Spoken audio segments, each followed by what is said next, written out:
No programa de hoje, dando sequência ao último programa no qual falei com vocês sobre as famílias, eu gostaria de abordar agora o que nós consideramos de situações complexas. A primeira dessas situações é a questão do divórcio. Vou refletir um pouco com vocês sobre isso. A segunda situação é o chamado casais em segunda união. E o terceiro destas situações complexas são os chamados casamentos dos homoafetivos.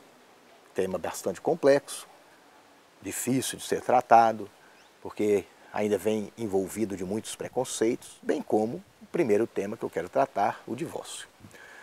Nós queremos primeiro falar do divórcio não simplesmente enquanto o casal que, num momento de briga, já começou a acontecer, seja uma cena de ciúme ou algum outro tipo de problema, que são muitos e variados, e o casal já começa a pensar numa separação, ou ele ou ela.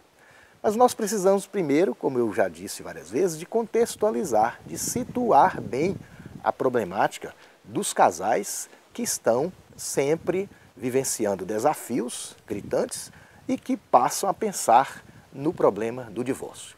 Alguns autores chegam até a pensar, para a nossa reflexão, o que está acontecendo na sociedade. É um desmoronamento de valores morais, religiosos, sociais, ou é um processo de transformação? Basta ver que no futuro nós teremos, sim, muitos casais ou muitas famílias de segunda união, como já estão aumentando no momento presente. Mas no tocante ao divórcio, é importante que a gente pense como a mídia vem hoje veiculando as ideias de felicidade. O casal que sempre assiste novelas, programas, todos nós somos condicionados e sofremos influência da mídia televisiva, que é a que mais poder tem neste momento para influenciar as mentalidades e os comportamentos. Percebemos que vai se difundindo por toda a sociedade uma ideia de felicidade, na qual ele, o homem, o marido, o esposo, vai passar a pensar só na felicidade dele e, em contrapartida, ela também vai passar a pensar só na felicidade dela. Ora, nós lembramos que casamento é vida a dois, é vida conjugal, vida a dois. Então, esta ideia de felicidade, ele, o homem, pensar só em si mesmo, independente de construir com a sua parceira, ou a sua companheira, a sua esposa, a felicidade a dois, é muito complicado, é muito complexo. Porque se casamento é vida a dois, os dois estão implicados na vivência conjugal. Então, não podemos nunca querer deixar-nos levar por esta ideia de uma felicidade individualista, né? Já vivemos numa sociedade muito individualista. Uma ideia de felicidade em que só eu, enquanto homem, busco o meu prazer, ou a mulher em si mesma busca o seu bel prazer. Né? Essa ideia de felicidade ela é muito falaciosa e tendenciosa, e ela influencia profundamente os casais mais jovens, os casais ainda em fase de construção das suas próprias ideias, de namoro, enfim, que estão pensando numa felicidade mais duradoura, né? Depois como família. Então essa ideia de felicidade ela não agrada à evangelização da família. Né? É uma ideia que não nos convém investir nela. Primeiro, também sabemos que muitos casais, quando pensam em divórcio, temos que levar em conta que nós vivemos numa sociedade classista, uma sociedade em que há muitas famílias de baixa condição socioeconômica. Sabemos que muitas vezes esses casais nem pensam em divórcio propriamente, né? Já se separam de forma mais simples, o homem depois de uma briga com a mulher e já dissolve a família, abandona e logo já procura uma outra mulher e há pouco tempo já está constituindo uma nova família, um novo ajuntamento e vem logo novos filhos.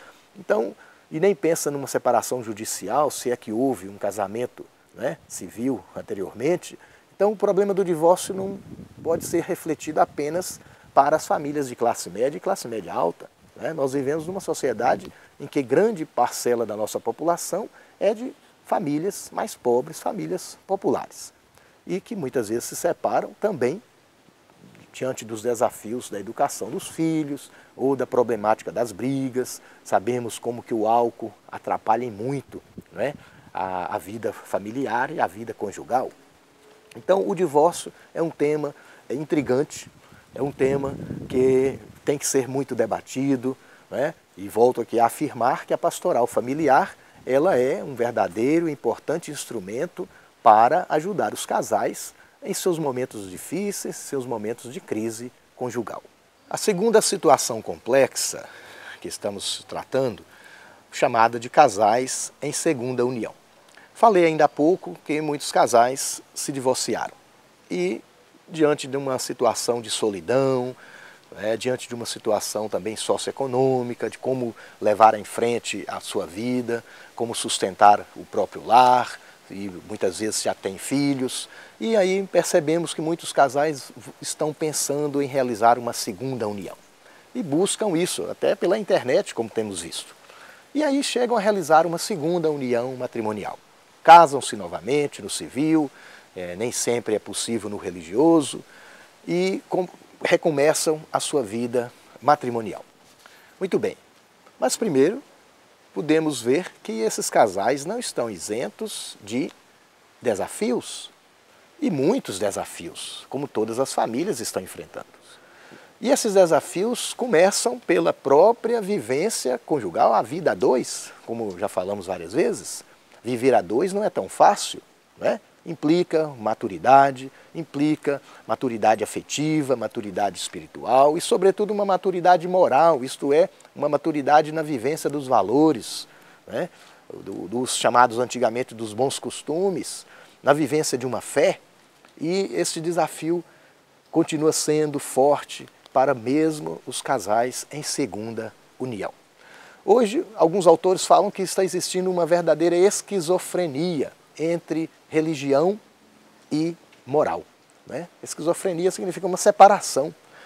Os casais não mais primam pela vivência religiosa, certo? A vivência religiosa vai ficando em segundo plano, desqualificada, desvalorizada. E nós sabemos que a vivência da fé é fundamental em qualquer tipo de união conjugal. Então percebemos que há verdadeiramente essa esquizofrenia, esta separação. E diante disto, os casais em segunda união, muitas vezes não conseguem efetivar bem essa segunda união. E se separam novamente e passam para uma terceira união matrimonial. E aí nós vamos perceber que já não é mais um problema exclusivamente dele ou dela, mas um problema dos dois, podemos ver assim, porque também é um problema que passa a ser visto de forma psicológica ou afetiva. Ele não deu conta de resolver seus próprios problemas, já no primeiro e no segundo matrimônio, e agora já se encontra diante de um terceiro matrimônio. Ora, a igreja pondera muito diante dessas situações, porque não se pode brincar de casar. O casamento é coisa séria para a igreja. Não se pode brincar de constituir família, né? Temos os filhos, e que em grande parte são os que mais sofrem quando se dá uma separação matrimonial. Então é preciso que os casais de novo repensem como constituir, já desde a sua primeira união matrimonial, constituí-la bem, né? Constituí-la preocupando-se com a sua própria formação. E aqui volto a lembrar que a pastoral familiar, ela é esse instrumento valiosíssimo da Igreja Católica, que vem de encontro em auxiliar esses casais na constituição da sua segunda união ou mesmo de uma terceira união, não é? Uma revisão de vida é importante se fazer, eu diria até aqui como psicólogo, uma verdadeira psicoterapia seria necessário, né, que casais em segunda união fizessem, para que eles possam de fato vencer as dificuldades, os desafios que eles encontram na vivência difícil que é a vivência matrimonial. A terceira das consideradas situações complexas, que eu disse antes, é a dos casamentos dos homoafetivos. Homem com homem ou uma mulher com uma mulher. É um tema que está na mídia, um tema sempre tratado, podemos ver que ele está revestido de certo preconceito ainda, é muito complexo, é muito amplo, não se trata só de dizer concordo ou discordo, né, como muitas vezes algumas pessoas se posicionam assim.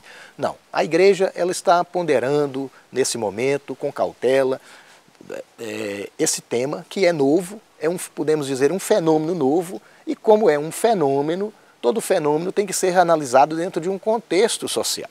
Então vamos começar a nossa reflexão falando em que sociedade nós estamos vivendo hoje.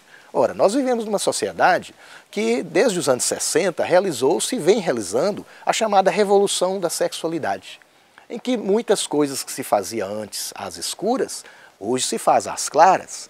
Uma sociedade que se tornou muito erótica, erotizadora das relações, uma sociedade muito voltada para o prazer, e nós, quando saímos numa rua, nós vemos, né, que nós somos estimulados em todos os momentos, nós temos estímulos visuais, olhando para o corpo do homem ou da mulher, temos estímulos olfativos, né, seja um perfume que atrai ou não, temos estímulos táteis, né, o abraço pode muitas vezes aproximar pessoas, temos estímulos sobretudo sexuais, nós vivemos numa sociedade, como eu disse, muito erotizada, muito sexualizada, e isso não deixou de abrir as portas para que os homoafetivos se revelassem mais. Então nós hoje temos pessoas que dizem, né, abertamente que elas são homoafetivas, que elas são pessoas que têm uma outra índole de vida, têm um outro comportamento, inclusive um comportamento sexual. Então nós temos que situar bem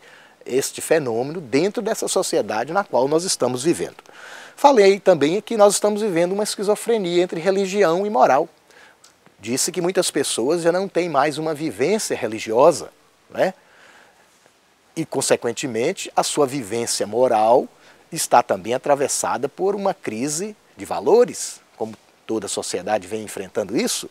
Então, também nós temos que colocar os homoafetivos dentro dessa sociedade de uma crise profundíssima de valores.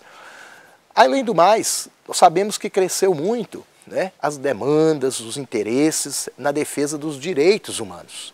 E aí o Poder Judiciário já foi de encontro a essa questão, já autorizando, legalizando o casamento dos homoafetivos.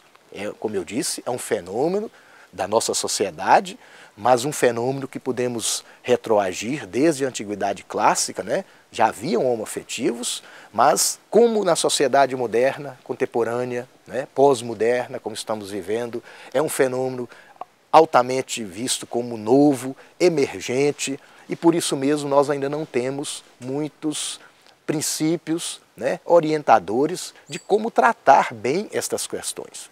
Então nós devemos aguardar, né? Vamos pensar um pouco como será essa sociedade do futuro, em que cada vez mais vai se tornando tanto preconceituosa por um lado e vai também jogando por terra muitos preconceitos. Um deles já é essa questão dos homoafetivos. Quando nós vemos na mídia, né, as famosas paradas dos movimentos gays, que se tornaram mundialmente conhecidas, e isso também vem influenciando, né, e fazendo com que as pessoas fiquem mais simpatizadoras de todo e qualquer tipo de relação entre um homem e uma mulher, ou entre um homem com um homem, uma mulher com uma mulher. Gostaria de terminar falando, né, a igreja ela está cautelosa. A igreja não vem com a sua palavra de condenação a ninguém, ela está aberta, né, ela perdoa sempre, como Jesus faz, ela está sempre atenta a ouvir, a ajudar, mas também é bom que nós não fiquemos muito na onda do momento, né? No momento nós estamos vivendo uma sociedade do vale tudo e na vivência do cristão sabemos que tudo não é válido. Temos sim nossos princípios, nossas regras, nossos valores herdados por Jesus mesmo, e isso deve ser muito bem considerado por todos nós cristãos.